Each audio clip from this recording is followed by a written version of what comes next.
Share India securities 1994 में शुरुआत हुई इस कंपनी की देश की दिग्गज फिनटेक कंपनी है। रिटेल इन्वेस्टर्स को ट्रेडिंग टूल्स देने का कंपनी कारोबार करती है। ऑटोमेटेड ट्रेडिंग प्लेटफॉर्म में से मिलेनियल्स को ट्रेडिंग का अलग एक्सपीरियंस देने का कंपनी का है टारगेट। ऑप्शन ट्रेडिंग सेगमेंट में 5% से ज़्यादा मार्केट शेयर है और कंपनी के पास लगभग 38,000 से ज़्यादा और एनबीएफसी में 68,000 से ज़्यादा क्लाइंट्स हैं इस वक्त।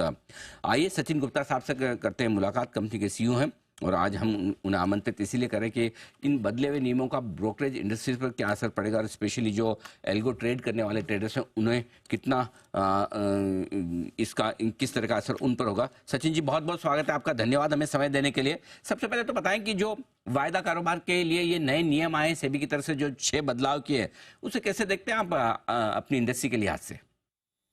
नमस्कार अनिल जी, धन्यवाद मुझे इस सेगमेंट को बुलाने के लिए। अनिल जी, एक बड़े टाइम से इंडस्ट्री में एक बस चल रहा था, कंसर्न था कि 95% रिटेलर जो हैं वो मार्केट में स्पेकुलेशन की वजह से अपना पैसा डेरिवेटिव सेगमेंट में लॉस करते हैं।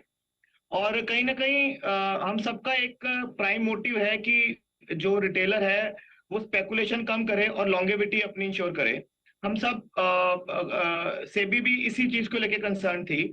और ये जो 6 नियम आए हैं ये कहीं ना कहीं लंबे रन में ये इंश्योर कर रहे हैं कि जो छोटा निवेशक है, छोटा ट्रेडर है, वो बहुत ज्यादा स्पेकुलेटिव नहीं हो नेचर में और पैसा नहीं गवाए और लंबे समय में वो ट्रेडिंग बाजार में बना रहे।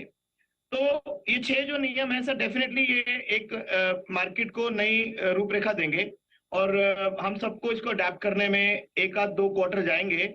बट अगर मैं लंबे अवधि में देखूं तो मुझे लगता है ये मार्केट के लिए स्पेशली कंपनीज लाइक अस जो कि एल्गो के ऊपर काफी ट्रेडिंग करती हैं, ये नेगेटिव नहीं है। मार्जिन्स बढ़ जाएंगे, वॉल्यूम थोड़े ड्रॉप होंगे, बट ओवरऑल बॉटम लाइन पे बहुत ज्यादा इम्पैक्ट एल्गो ट्रेडर्स के ऊपर मेरे को लगता नहीं आने वाला है लंबे समय में। 1 आध 2 क्वार्टर लगेंगे।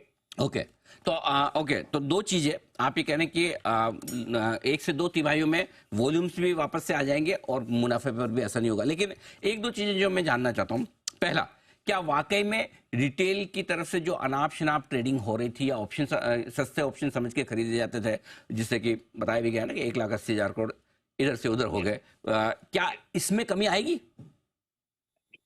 सर, रिटेलर्स के साथ कमी जो रिटेलर्स है डेफिनेटली, जैसे सेबी ने कहा है कि मार्जिन उनको पहले से अपना कैश बाइंग के लिए पैसा प्रोवाइड करना पड़ेगा और एक्सपायरीज कम होंगी। जब एक्सपायरी कम होंगी तो वॉल्यूम, हल्का सा वॉल्यूम पे इम्पैक्ट जरूर आएगा और रिटेल पार्टिसिपेशन थोड़ा सा स्टेबल होगा और लोग आई थिंक थोड़ा बेटर तरीके से इन्वेस्ट करेंगे। थोड़ी कमी इसके अंदर जरूर आएगी, पर लंबे समय में हमें देखना पड़ेगा कि शायद रिटेलर कॉन्फिडेंस वापस आएगा और मुझे लगता नहीं लंबे समय में ज्यादा इम्पैक्ट आएगा। शॉर्ट टर्म में कमी आएगी अनिल जी। अच्छा, दूसरी तरफ जो आर्बिट्राइजर्स हैं, हाई फ्रीक्वेंसी ट्रेडर्स हैं, एल्गो ट्रेडर्स हैं, उनके वॉल्यूम्स में कमी आएगी या मुनाफे में या दोनों में? अनिल जी, मैंने जैसे कहा कि डेफिनेटली स्ट्रैटेजी को अडेप्ट करना पड़ेगा। नई स्ट्रैटेजीज नए तरीके से आएंगी और जो कि मोर स्टेबल होंगी और इंश्योर करेंगे कि रिटेलर भी पैसा कमाए और सबके लिए एक हेल्दी एनवायरनमेंट बने। और 1 2 क्वार्टर जरूर लगेंगे आर्बिट्रेजर्स को भी, एचएफटी प्लेयर्स को भी नए नियमों को अडेप्ट करने में। नया डेटा आएगा, नया एनालिसिस होगा। बट अगर हम आज से 1 साल पहले चले जाए अनिल जी, अगर जब वीकली एक्सपायरी सिर्फ 2 ही होती थी, निफ्टी और बैंक निफ्टी की, और सेम डे होती थी थर्सडे को, तब भी तब जो स्ट्रैटेजी चलती थी, तब जो काम करते थे लोग, मुझे लगता है वो एरा वापस आएगा। बट लंबे अवधि में मुझे नहीं लगता कि बहुत ज्यादा इम्पैक्ट मार्केट के ऊपर वॉल्यूम साइड से इसके ऊपर पड़ेगा सर। ओके, क्या मार्केट में लिक्विडिटी कम होगी इनकी वजह से, क्या ऐसा लगता है आपको? सर, इसमें 2 3 फैक्टर हैं। हमें एसटीटी का भी इम्पैक्ट 1 तारीख से शुरू हुआ है। काफी ऑप्शंस में एसटीटी बढ़ी है और ये सारे नियम भी नवंबर से इम्प्लीमेंट हो रहे हैं। तो एक बार के लिए यस, लिक्विडिटी में इम्पैक्ट आएगा और हम लोग को थोड़ा सा लो वॉल्यूम 2 1 क्वार्टर के लिए देखने को मिलेगा। फिर धीरे धीरे चीजें वापस ओके, नॉर्मलाइज हो जाएंगे सर। तो सचिन जी, आखिरी सवाल मेरा आपसे ये कि अगर मैं आपकी कंपनी के बारे में पूछूं तो आप ये कह रहे हैं कि 2 तिमाहियों तक असर हो सकता है। अगर 2 साल की कमाई देखें तो आपकी प्रॉफिटेबिलिटी, इस पर कोई फर्क नहीं पड़ेगा, राइट? मैं इसके ब्रॉडर एस्पेक्ट से हम्म, लगता है थोड़ा सा टेक्निकल इश्यूज हैं या कनेक्टिविटी में शायद थोड़ी सी बैंडविड्थ कम है, तो हम सचिन जी को सुन नहीं पा रहे हैं। बट कुल मिलाकर सचिन जी का ये कहना है कि शॉर्ट टर्म में 3 से 6 महीने तक हो सकता है थोड़ा बहुत एडजस्ट करे मार्केट अपने आप को, लेकिन प्रॉफिटेबिलिटी लौट आएगी और ज़्यादा असर नहीं होगा। हाँ, लिक्विडिटी पर असर इस वजह से भी पड़ सकता है। एक तो एसटीटी बढ़ी है, इस बजट में जो बढ़ाई गई थी वो लागू हुई अभी, और दूसरा ये नियम भी आए तो उसका असर थोड़ा देखने को मिल सकता है। लेट्स सी क्या कुछ होता है, आगे देखेंगे इस पर भी। जी सचिन जी, अब आप बताएं जो मैं आपको पूछ रहा था आखिरी सवाल। जी मेरी आवाज आ पा रही है अनिल जी? जी जी बताएं।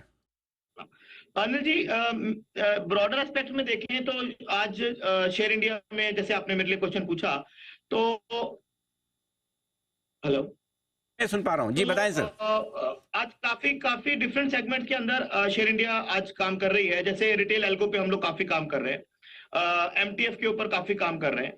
तो मुझे लगता है कि बाकी सेगमेंट सारे अच्छा ग्रो कर रहे हैं। ये जो एक ट्रेडिंग सेगमेंट है, एल्गो ट्रेडिंग का सेगमेंट है, इसमें 1-2 तिमाही तक हम लोग का अडेप्टेबिलिटी आएगा। बट ओवरऑल मुझे शेयर इंडिया के लिए ये नेगेटिव नहीं लग रहा है। और हम लोग का अगर पार्टिसिपेशन मार्केट में अच्छा रहेगा, मार्केट सिक्योर रहेगा, मार्केट में विश्वास लोगों का बढ़ेगा, तो डेफिनेटली उसका पॉजिटिव इफेक्ट ही हम लोगों पे रहने वाला है। तो मैं इस चीज को लेके बिल्कुल पॉजिटिव एटीट्यूड के साथ ही कंपनी की तरफ से आगे बढ़ रहा हूँ, और हमें उम्मीद है आने वाले 1-2 क्वार्टर में हम लोग का रिजल्ट में कोई ज्यादा इंपैक्ट इसका नहीं रहेगा सर। बहुत बहुत धन्यवाद सचिन जी, समय दिया आपने और पूरा पर्सपेक्टिव दिया कि किस तरह से कंपनी पर और ब्रोकिंग इंडस्ट्री पर इसका असर पड़ सकता है नए नियमों का। इस नए नियम पर बता दूं मैं आपको कि विशेष चर्चा हमारी होने जा रही है 11 बजे, और 4 बेहद खास मेहमान मेरे साथ जुड़ेंगे जिनसे हम करेंगे इस पर पूरी बातचीत और जानेंगे कि जो एफएनओ के नए नियम आए उसका क्या असर पड़ता हुआ दिखेगा। आइए इन चारों मेहमानों के साथ नाम मैं आपको बता दूं।